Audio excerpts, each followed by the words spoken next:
ओम साई राम। श्री साई सच्चरित्र अध्याय 29 भाग 1 मद्रासी भजनी मेला।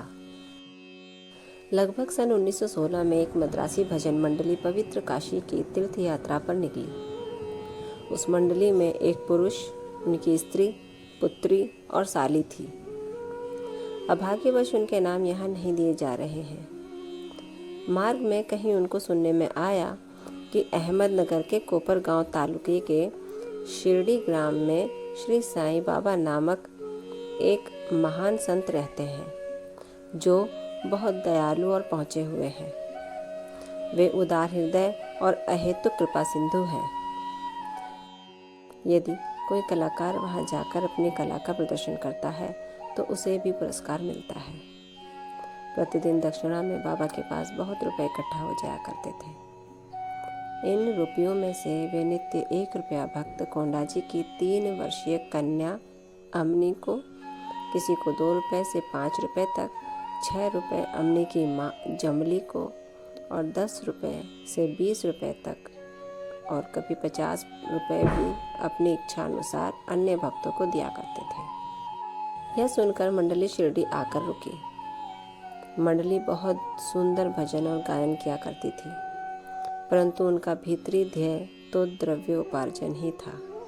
मंडली में 3 व्यक्ति तो बड़े ही लालची थे। केवल प्रधान स्त्री का ही स्वभाव इन लोगों में सर्वथा भिन्न था।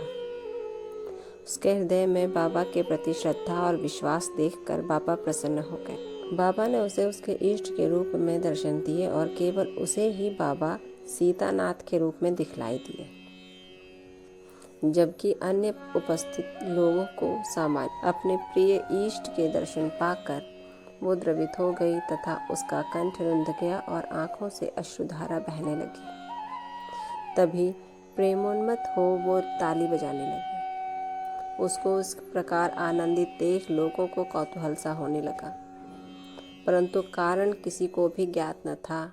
दोपहर के पश्चात उसने वो भेद अपने पति से प्रकट किया। बाबा के श्री राम स्वरूप में उसे कैसे दर्शन हुए इत्यादि उसने सब बताया।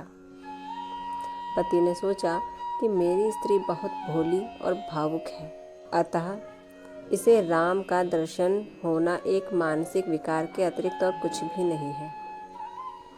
उसने ऐसा कहकर उसकी उपेक्षा कर दी कि कहीं यह भी संभव हो सकता है कि केवल तुम्हें ही बाबा राम जी के रूप में दिखे हैं और अन्य लोगों को सदैव की भांति ही।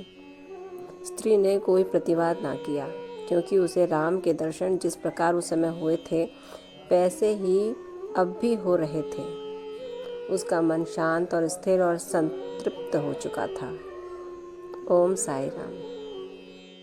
बाबा की लीलाओं में ऐसे कई सारे कथन हैं जिसमें बाबा ने अपने प्रिय भक्तों को उनके इष्ट देव के रूप में दर्शन दिए हैं और उनकी तृषा शांत की है।